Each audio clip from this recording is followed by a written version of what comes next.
안녕하세요. 여러분 생생한 건강 정보를 전해드리는 임나희입니다. 저는 오늘도 밥을 먹고 이 행동을 할 뻔했는데요. 전문가가 말하는 밥 먹고 후 반드시 하면 안 되는 금지 행동이 있다는 거 알고 계신가요? 우리가 무심코 매일 하는 이 행동이 소화에 도움이 되지 않는 행동이 될 수 있습니다. 먼저 식사 후에 바로 하는 샤워는 피해야 합니다. 샤워는 개인 위생을 유지하고 여름에는 몸을 상쾌하게 하는데 도움이 되는 일반적인 습관입니다. 하지만 식사 후 바로 샤워하는 것은 소화에 좋지 않을 수 있으며 건강에 해로울 수 있습니다. 식사 직후 샤워가 바람직하지 않은 이유는 소화장애를 일으키기 때문입니다. 소화는 위와 장에서 음식물이 분해되는 복잡한 과정입니다. 식사 후에는 위와 소화기관으로 가는 혈류량이 증가하여 영양분의 소화와 흡수를 돕습니다. 식사 직후 뜨거운 물로 샤워를 하면 혈류가 소화기관에서 피부 표면으로 쏠려 소화 과정에 장애를 일으킬 수 있습니다. 이는 소화 속도 저하 불편함 소화불량으로 이어질 수 있습니다. 또는 샤워의 뜨거운 물과 수증기는 복압을 증가시켜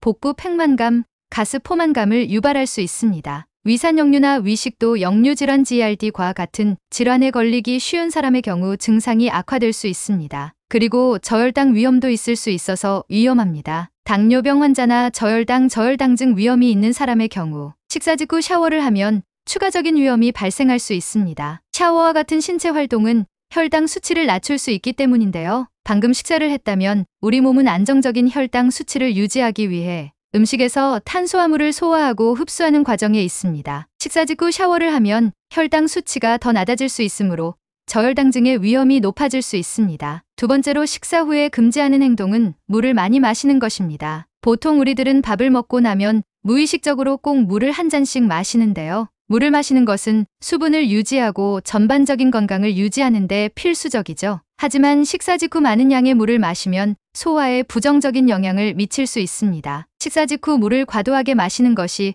바람직하지 않은 이유는 소화효소의 희석 때문입니다. 소화 과정은 음식을 흡수 가능한 작은 분자로 분해하는데 도움이 되는 다양한 소화효소의 존재에 의존합니다. 이러한 효소는 특정 피부 범위 내에서 최적으로 작동합니다. 식사 직후에 물을 많이 마시면 위와 장에 있는 소화효소의 농도가 희석되어 효소의 효과가 떨어질 수 있습니다. 이는 비효율적인 소화와 영양소 흡수로 이어져 불편함과 복부 팽만감을 유발할 수 있습니다. 즉 영양소 흡수 장애를 일으키는데요. 식사 직후에 물을 과도하게 마시면 위액의 균형이 깨질 수 있는데요. 염산과 같은 위액은 음식을 분해하고 영양소 흡수를 돕는데 중요한 역할을 하는데 이러한 과정이 사라지기 때문에 좋지 않습니다. 다량의 물을 섭취하여 이러한 위액을 희석하면 영양소, 특히 철분과 칼슘과 같은 미네랄의 분해와 흡수를 방해할 수 있습니다. 이는 영양소 결핍과 영양소 이용률 저하로 이어질 수 있습니다. 또한 위에서 음식물이 배출되는 것을 지연시킵니다.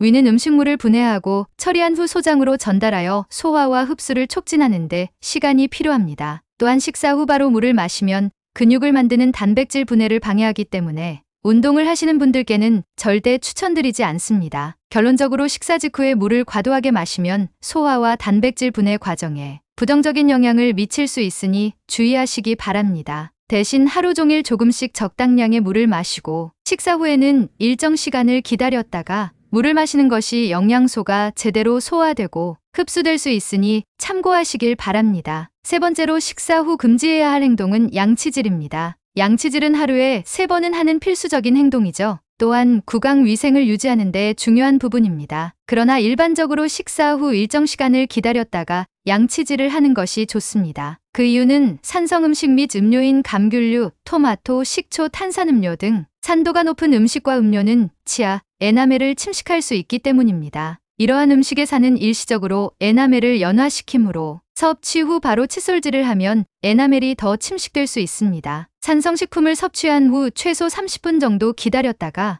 양치질을 해야 에나멜이 재광화되어 다시 힘을 얻을 수 있습니다. 또한 밥을 먹고 난 후에 단 음식과 음료는 피해야 합니다. 사탕, 페이스트리, 단맛이 나는 탄산음료 등 설탕 함량이 높은 음식과 음료를 섭취하면 입안에 해로운 박테리아가 번식할 수 있습니다. 이러한 박테리아는 설탕을 먹고 충치를 유발할 수 있는 산을 생성합니다. 단 음식을 섭취한 후 바로 칫솔질을 하면 산과 설탕 입자가 입안에 퍼져 에나멜 침식 및 충치의 위험이 높아질 수 있습니다. 단 음식을 섭취한 후 약 30분에서 1시간 정도 기다렸다가 양치질을 하는 것이 좋습니다. 이러한 음식을 섭취한 후에는 물이나 불소 구강청결제로 입안을 헹구어 음식물 찌꺼기를 제거하고 산을 중화하세요. 양치질을 해야 한다면 에나멜이 손상되지 않도록 칫솔모가 부드러운 칫솔을 사용하여 부드럽게 칫솔질을 하는 것을 추천드립니다. 네 번째로는 운동입니다. 신체 운동은 일반적으로 전반적인 건강과 웰빙에 도움이 됩니다. 하지만 식사 직후의 격렬한 운동은 일반적으로 권장되지 않으며 신체에 부정적인 영향을 미칠 수 있습니다. 격렬한 신체 활동은 혈류를 소화 기관에서 근육, 심장, 폐로 돌리게 합니다. 식사 후 격렬한 운동을 하면 이러한 혈류의 방향 전환이 정상적인 소화 과정을 방해하여 소화 불편을 유발할 수 있습니다. 위경련, 복부 팽만감, 메스꺼움, 심지어 구토와 같은 증상이 나타날 수 있습니다. 윗몸 일으키기나 크런치와 같이 복부 수축이 심한 운동은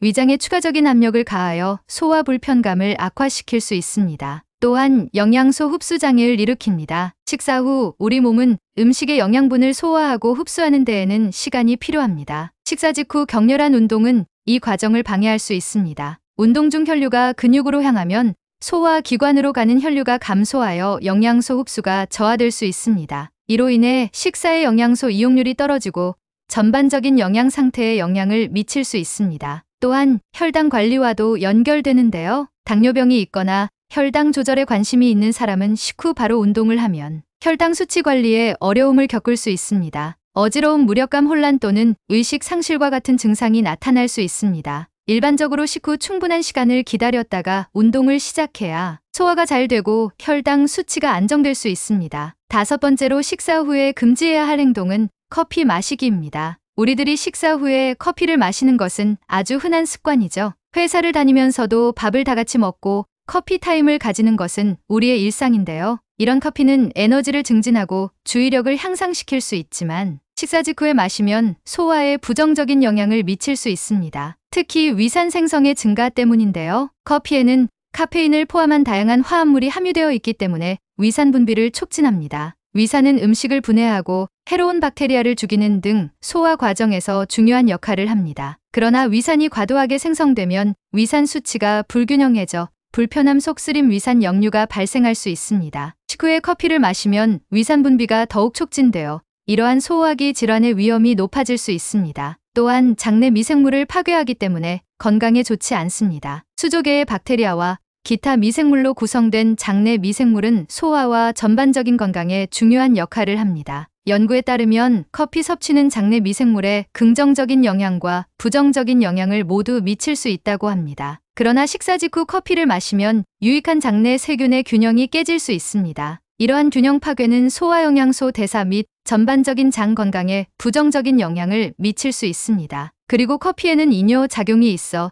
소변 생성을 증가시키고 탈수를 유발할 수 있습니다. 적당한 커피 섭취는 심각한 탈수를 유발할 가능성은 낮지만 식사 후 커피를 마시면 이뇨 효과가 악화될 수 있습니다. 규칙적인 배변을 유지하려면 적절한 수분 섭취가 필수적이므로 탈수는 변비와 같은 소화기 질환으로 이어질 수 있습니다. 또한 탈수는 전반적인 소화 과정에 영향을 미쳐 소화 효율을 떨어뜨리고 불편함과 복부 팽만감을 유발할 수 있습니다. 결론적으로 커피는 음료로 즐길 수 있지만 식사 직후에 커피를 마시면 소화에 부정적인 영향을 미칠 수 있습니다. 위산 생성 증가, 영양소 흡수 장애, 장내 미생물 교란, 이뇨 효과, 위 배출에 미치는 영향, 소화관 자극 가능성 등이 식후 커피를 마시는 것이 유익하지 않은 이유입니다. 커피는 식사 30분 후에 섭취하는 것을 추천드립니다. 제가 마지막으로 말씀드리고 싶은 것은 자세입니다. 소파에 눕거나 등을 굽히고 TV를 보는 등의 무의식적인 행동은 소화장애의 원인이 될 수 있습니다. 이러한 자세는 소화기 개통을 통한 음식물의 자연스러운 움직임을 방해하며 이것은 산역류 속쓰림 그리고 팽창과 같은 문제로 이어질 수 있습니다. 똑바로 앉거나 걷기와 같은 가벼운 활동을 하는 것은 건강한 소화를 촉진하고 불편함을 완화하는 데 도움이 될 수 있습니다.